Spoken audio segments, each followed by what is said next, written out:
Hello, my name is Barnaby Lennon, and today we're going to think about the location and names of the states of the United States and provinces and territories of Canada. And if you've got a blank map, you can fill them in as we go along.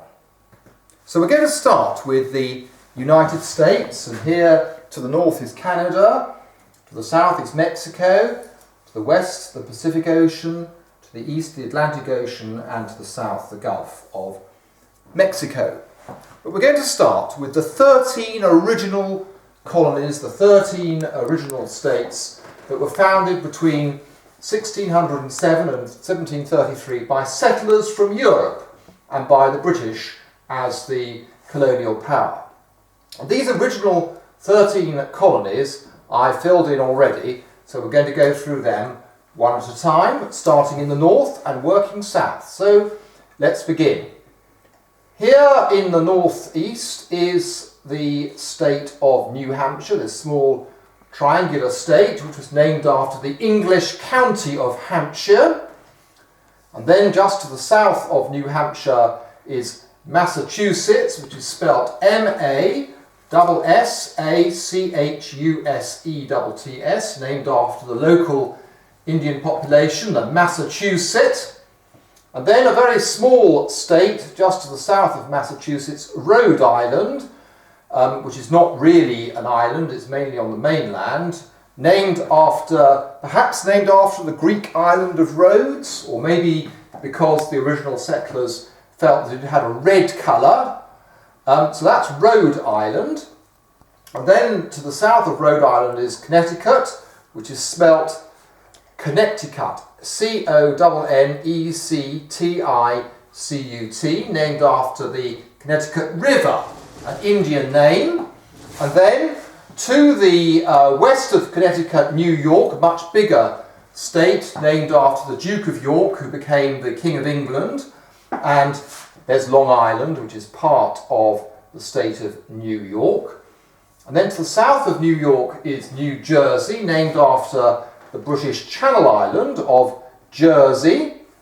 That's New Jersey there. And to the west of New Jersey is Pennsylvania, named after William Penn, a Quaker who founded the colony of Pennsylvania. And then to the south comes Delaware, this quite small state here, Delaware, named after the original settler, Baron Delaware. And then to the west of Delaware, Maryland. And Maryland is named after Queen Henrietta Maria, who was the wife of the English King, Charles I.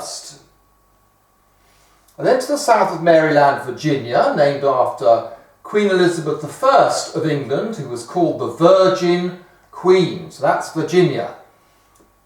And then to the south of Virginia, North Carolina, named after Charles I of England. The Latin for Charles being the word Carolus, North Carolina.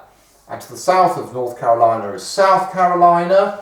And then finally Georgia, which was named after George II of Britain. So these are the original 13 colonies which became the 13 states when in 1783 the United States gained independence from Britain. So that's the northeast of the United States.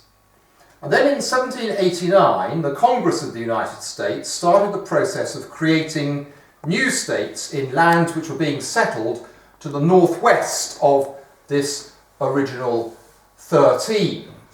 And so these are the states which came next in the history of the United States. So we can start with Illinois, which is over here.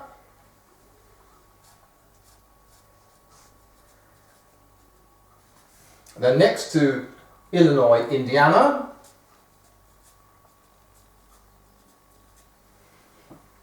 And next to Indiana, up here is Michigan, which goes right the way across Lake Michigan. This whole area is the state of Michigan. Then we come to Ohio, which is here. You'll notice that the southern boundary of these states is rather wiggly. That's because it follows the course of the river Ohio. Next comes Wisconsin, which is up here.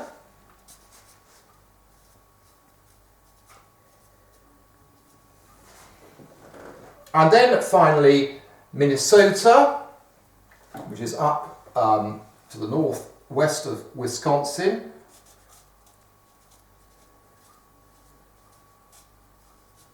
So that's the group of states that were created in 1789 by the Congress of the United States out of land that was being settled as the settlers gradually moved west. And here are the Great Lakes, of course: Lake Superior, Lake Michigan, Lake Huron, Lake Erie and Lake Ontario, with the famous Niagara Falls there in between Lake Erie and Lake Ontario. And those are the largest collection of freshwater lakes on Earth, containing about 20% of the world's surface fresh water. They were formed at the end of the last ice age, about 10,000 years ago, as the retreating ice sheets carved basins out of the land. They became filled with meltwater from the retreating ice. So those are the Great Lakes, leading to the St. Lawrence Seaway here, which means that this is a very, very important route for ships with some huge cities on it, including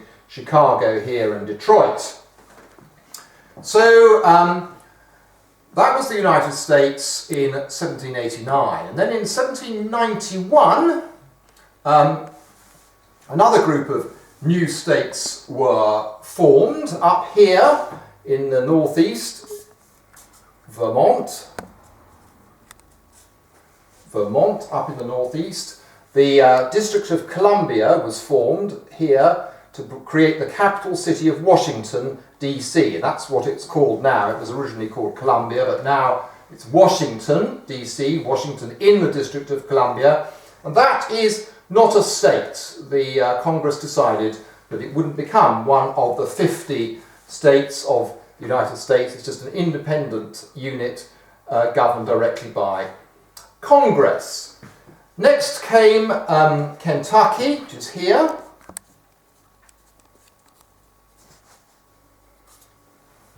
Kentucky, and to the south of Kentucky, Tennessee.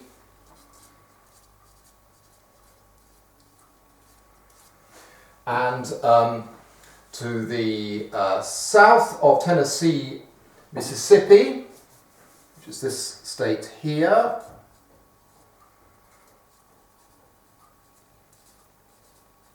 Mississippi, along the river Mississippi there, which goes to the Gulf of Mexico. And Mississippi is spelt with 4 S's and 2 P's. And next to Mississippi, Alabama.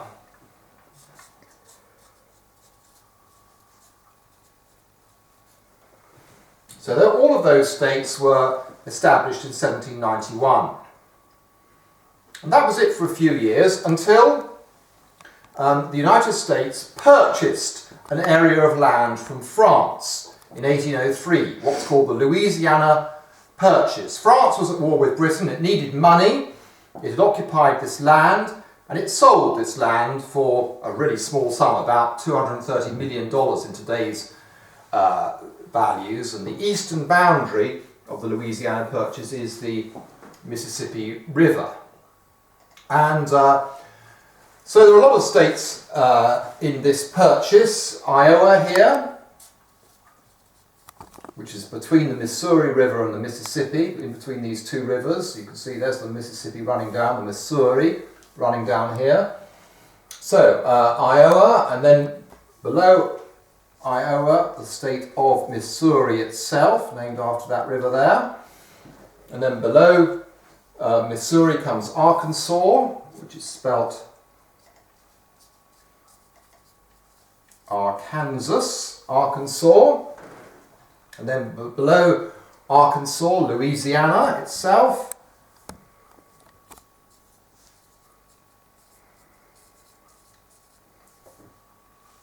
Louisiana on the Gulf of Mexico. And then if we head west slightly, we come to Oklahoma.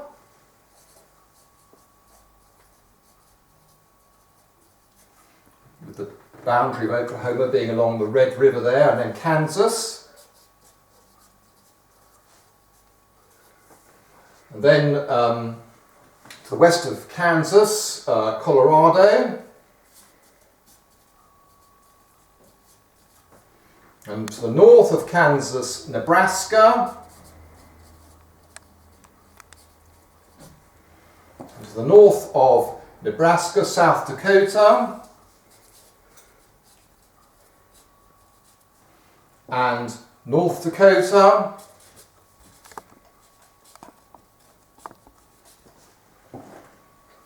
And then to the west of North Dakota, Montana.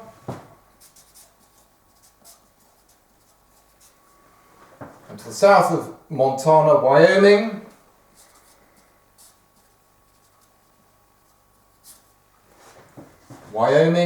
And so those are the states of the Louisiana Purchase, purchased by America from France. And then we come to Florida, because Florida had been occupied by the Spanish, but in 1819 Florida was seceded by Spain and handed over to the United States. So that's Florida in 1819. Then in 1820, a year later, the state of Maine, up here in the far northeast, also became part of the United States. Maine, the only state in the United States whose name is one syllable. Next we come to Texas, which in 1836 declared independence from Mexico. It had been part of Mexico up to that point. Declared independence and became part of the United States. And that was it for a few years until in 1846 Britain agreed the US-Canada boundary along this line here, which is the 49th parallel, a line of latitude 49 degrees north. And having agreed that, 3 new states came into the United States. Up here in the far northeast, the state of Washington, not to be confused with the capital city over in the east, and then Oregon, here, and finally Idaho there. So those were 3 states which were formalised in 1846. Now all of this territory here in the southwest had been occupied by Mexico, and the United States was engaged in a war against Mexico which they won, and as a result of victory in that war, the whole of the southwest of the United States came into the Union. And so that was Utah. There's the Salt Lake, the Great Salt Lake, where Salt Lake City can be found, and then to the west of Utah, Nevada, part of the desert, the Nevada desert. Here the Rocky Mountains are coming down here, down the western side. California.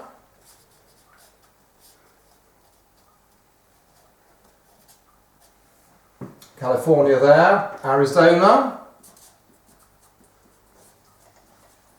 And New Mexico.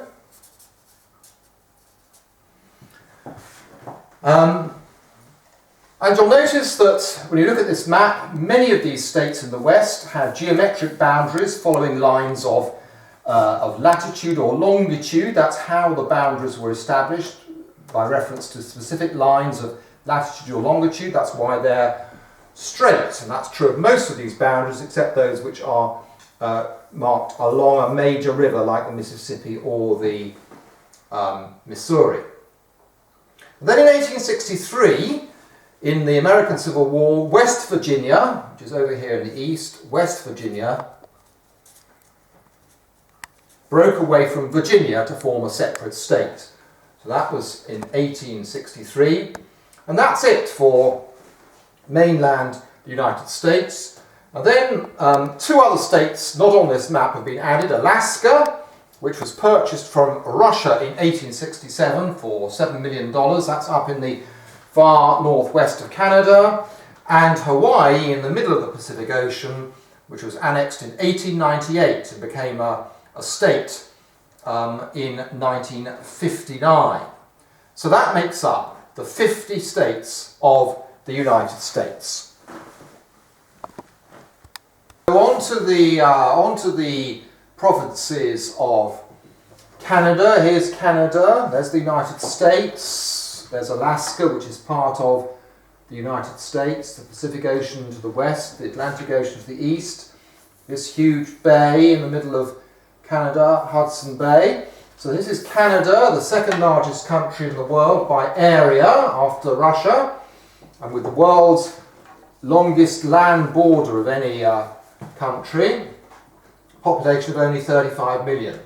So here are the provinces of Canada. So starting over here on the eastern side, this promontory here is Nova Scotia.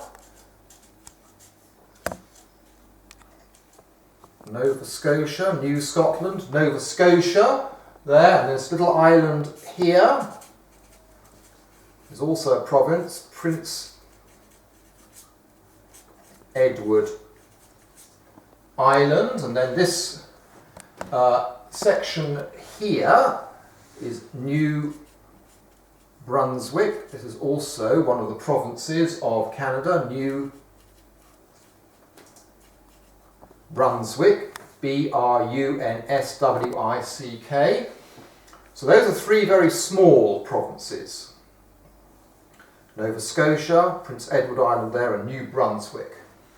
And then over here, this whole area on the mainland and this island is called Newfoundland and Labrador. Newfoundland and Labrador. Newfoundland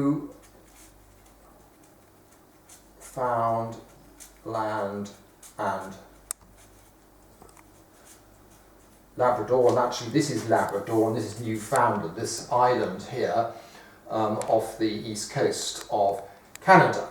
So that's Newfoundland and Labrador, that's one province. And then here we come to the huge province of Quebec, where a good proportion of the population speak French. And then Ontario, just to the south of Hudson Bay, then Manitoba,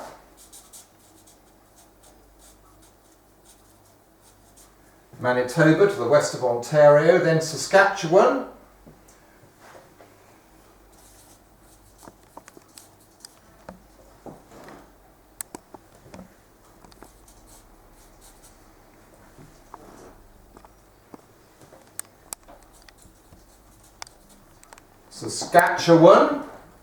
next Alberta, and then finally on the Pacific coast, British Columbia,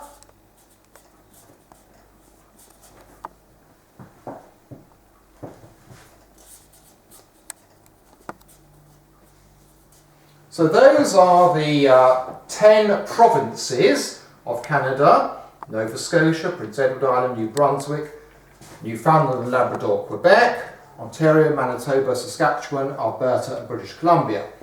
Next we come to three areas which are called territories, and they're north of this line here, which is latitude 60 degrees north, and to the west of Hudson Bay. First of all we come to Nunavut.